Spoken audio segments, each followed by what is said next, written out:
Next up here on Emirates World, we turn to one of the world's top crime writers and, I believe, a first-time visitor to the LitFest.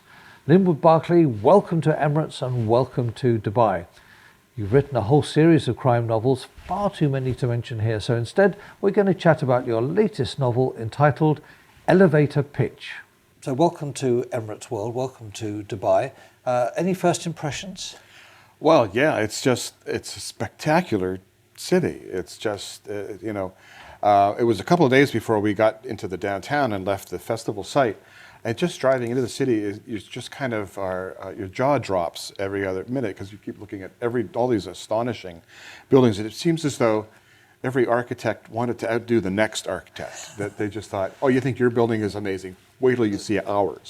and then of course we went to the top of the Burj Khalifa. We went up, and you look down and you can see some of these from the top. And like there was one that has a swimming pool on top. It's a stunning city. It really is. You went up in the elevator, presumably. We did. We went up in the elevator. Yes. I hope it went smoothly. It was a flawless trip. Good. No surprises. I'm pleased to hear it. Yes. And what about the welcome you've had here? I think there's perhaps a perception around the world that this part of the world, this part of the region, is not particularly welcoming. If you've been, well, first of all, I had not had that, so I didn't come in with that impression. And if I had, I would have been wrong. So everybody's been wonderful. Everyone's been, from everyone who works in the dining room at the hotel to the festival organizer, everybody's been terrific. You're having a good time? Wonderful time. Good. Right, we're here to talk about your latest book called Elevator Pitch, which I have a copy of here. You're here to talk about it at the LitFest. It's an exciting plot. My reference to the elevator in the Burj Khalifa was not coincidental. It didn't seem like a good place in that elevator going up to tell people about my book at that time. I can imagine. Which, of course, is about a sort of different kind of serial killer who's killing people throughout Manhattan by sabotaging elevators. That's not something you want to hear about on the way up. This is true. This is true. So you kept stum. Yes. Yes. So you just mentioned very briefly the plot there. Can you go into a little bit more detail? Sure. I mean, it's funny, sort of the elevator pitch for elevator pitch. The elevator pitch, of course, being that phrase that they use in Hollywood to sort of be able to tell the plot of your story or your movie idea before the producer gets off at the 10th floor. The elevator pitch is you have someone, for whatever reason, is sabotaging elevators throughout Manhattan. So when the first one goes down on a Monday, you think, well, that's just an accident. And by the time it happens on Tuesday, you think that's quite a coincidence. And when it happens on Wednesday, you know that something's very, very wrong, and someone is out, someone's got some sort of agenda. So through this novel, we're following a journalist named Barbara who's trying to put this all together, and a pair of cops who are also trying to figure out what's happening, and they're kind of on an intersecting trip to find out what's behind this. And if you are, someone who's doing this, why elevators? I mean, there's so many other ways. If you want to instill fear in a city or wipe people out, there are a lot of easier ways to do it than for all of the tech and the wizardry that's required to sabotage an elevator. So why elevators, which becomes very much a part of the plot? Now, you're a seasoned crime writer. Every year you write a new novel. What was behind this particular plot? Did you did you think long and hard about it, or were you lying in the bath one day? What I really wish is I could tell you that I was stranded or stuck in an elevator, and that was the inspiration, but that wasn't it. What had happened was, I'm from Toronto, and Toronto has had an explosion of really tall condo towers. Nothing to compare with Dubai, but we've had, for Toronto, the city's landscape has changed with all these towers. And there was an item on the news one night that Toronto did not have enough elevator inspectors to keep up with this amazing rate of construction. There hadn't been a problem, but they didn't want one, and so they just didn't have enough people. And when I heard that, the idea was just instantly there. What if you had someone who was deliberately sabotaging lifts in one of the biggest cities in the world in terms of skyscrapers in New York? And the idea was just sort of instantly there. And it seemed sort of off the wall, and so in some ways such an outrageous plot idea. So I was talking to my agent later that day, and I sort of mentioned this idea to her, sort of half jokingly, and she said, "Oh my God, you have to start writing that today." She just thought it was such a different sort of literally high concept. Yeah. You set the movie in Manhattan, so did you up sticks go along and do some research there? Well, I've been to New York so many times that I felt I knew the city, and the locations that I mentioned in the novel would I knew them, but to get an idea of a little insight into elevators and high rises and skyscrapers, it was arranged for me to spend some time in one of the tallest skyscrapers in Toronto with the fellow who was in charge of the elevator maintenance and so forth. And so he took me through the building, and we would get off at the 16th floor, step out into the lobby or the area, and then he had this device that was like a large TV remote. And it was with this device he could control all the elevators in the building. And so we would leave the doors open, and then we would send the elevator one floor down so we could look through the open doors and examine the top of the elevator car, and we could look up the shaft. We could do all these things. And he had this, like I said, this device that could control everything. And I said, "Wow, that's quite the little gadget you have there. I guess it'd be hard to get one of those." And he said, he says, "You can get one of these for $500 off eBay." And I thought, okay, for the regular citizenry to hear that, that's alarming. For a thriller writer, I was like, yes, this is the best news all day. So it allowed me to write a thriller that at least had a little more level of credibility. That, do I take a bit of liberties when you're writing a thriller? Yes. But this device, which becomes central to the novel, exists. And so that was a very interesting day looking at all these elevators. Has there been a spike in sales of these little gadgets since the book I came out? don't know. I'm sure that if there has been, that they're keeping it quiet. I hope so.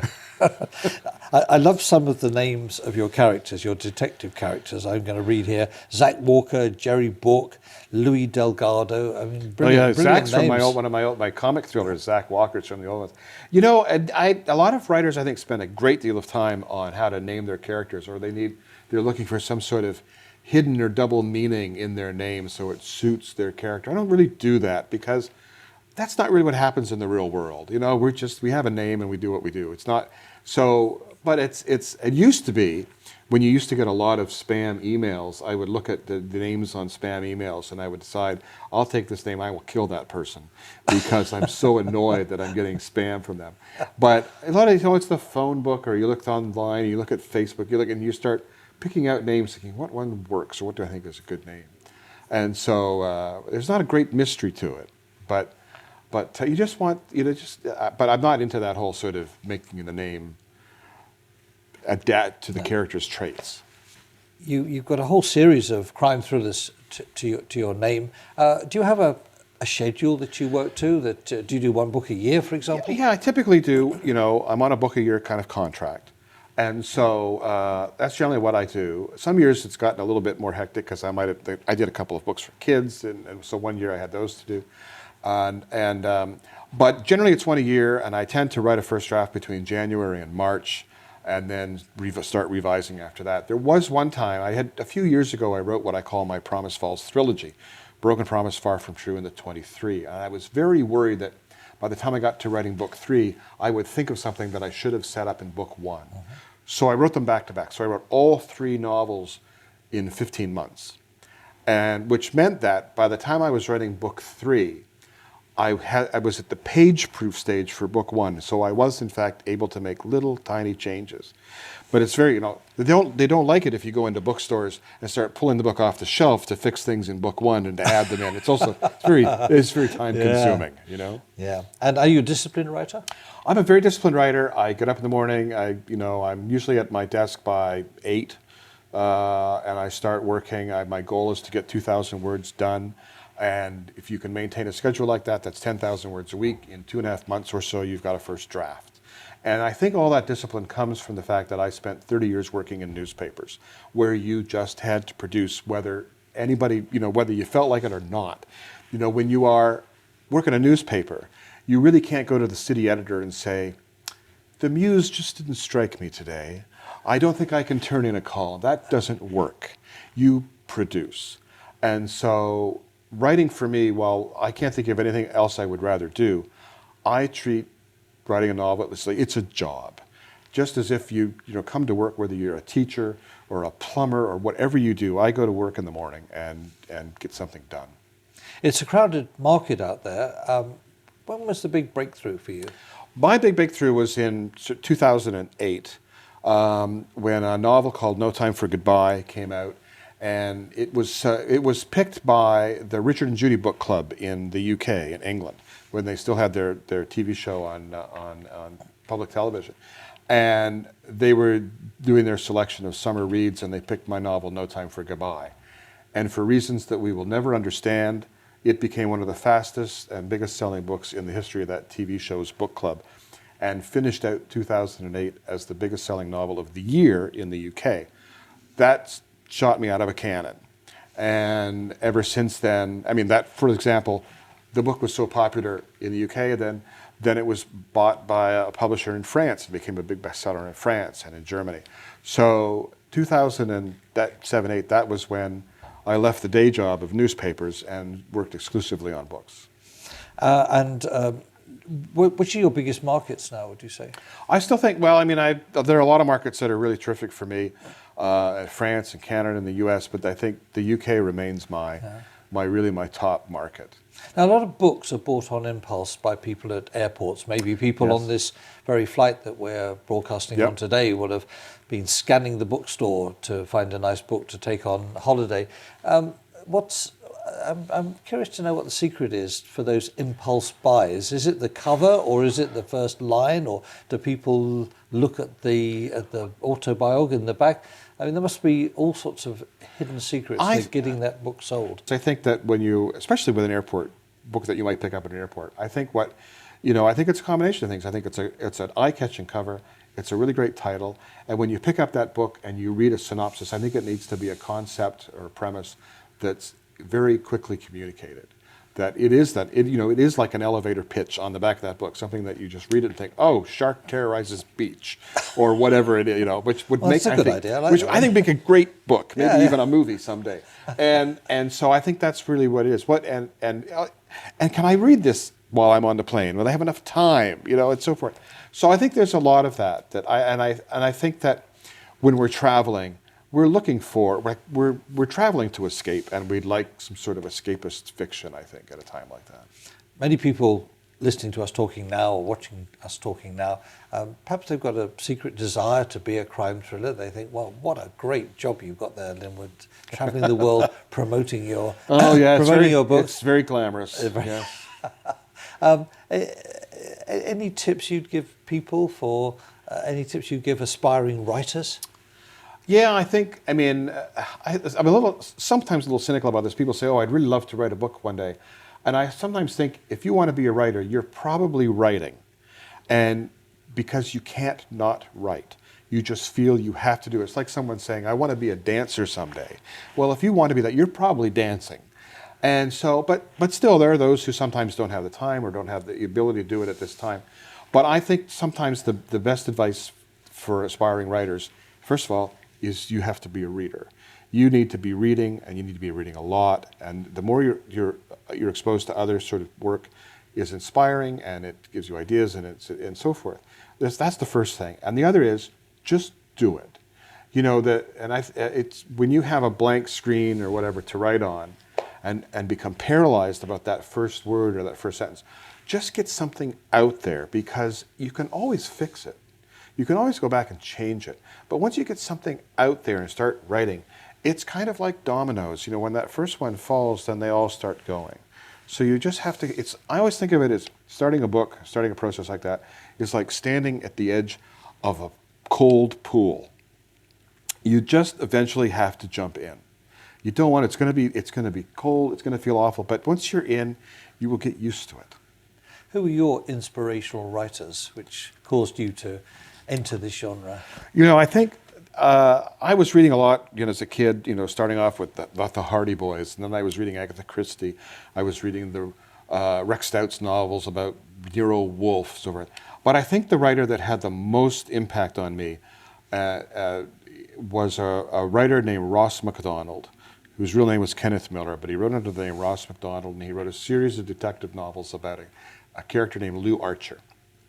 And his I discovered his work when I was 15 or 16, a novel called The Goodbye Look. And I read him, and there was something about those books that touched me or that got to me. And I think part of it was he used the conventions of the crime novel to do bigger things, to write about family dysfunction and the corruption of wealth and environmentalism and things like that. So he managed to tell you something about society in the context of an entertainment, of a crime novel. And not only did he have a great influence on me, I was fortunate enough to actually get to know him a bit, had a long correspondence with him. I had dinner one night with him when I was 21 years old. And it was one of the most memorable evenings of my life. I remember he wrote I brought a copy of his novel, Sleeping Beauty, and he wrote in it, "For Linwood, who will, I hope, someday outright me." And no one had a greater impact on me than Ross MacDonald. Do you still have that book? Oh, yes. It's probably the most treasured book that I have. So he had a tremendous influence on me. I mean, there are a lot of writers now whose work I admire tremendously, and when I read, there's a lot of writers that I read, and when I read them, I think, I'm so glad you don't have to be this good to get published. You know, I'm glad they'll take people like me too. You're being far too modest. Look, it's been great talking to you. A pleasure. One final question I've got written down here, which I've been wanting to ask for the whole interview, is your name. Because Linwood Barclay sounds like a character from a crime thriller. Where did the name Linwood come from? Well, Linwood was I never met him, but Linwood was my mother's father's first name. And while not the most common name in the world, it's not an unheard of name in the southern U.S. And my parents' side of the parents sort of came from either Virginia or Massachusetts and so forth. There was once a governor of Virginia named Linwood Holton. There used to be a show called Malcolm in the Middle, and the creator of that is a guy named Linwood Boomer. So there's a few of us, but it is not a very common name. And but I think in the southern U.S. you might hear it slightly more often. I think it's a brilliant name. And as for the Barclay, I would love to think that there was a really close connection to the bank, but sadly there's not. Maybe, you never know. Maybe, you never know. Linwood, it's been great talking to you. Thank you so much for joining us on this Emirates flight. It's Thank been you so brilliant. much. Really enjoyed it. Thank you so much.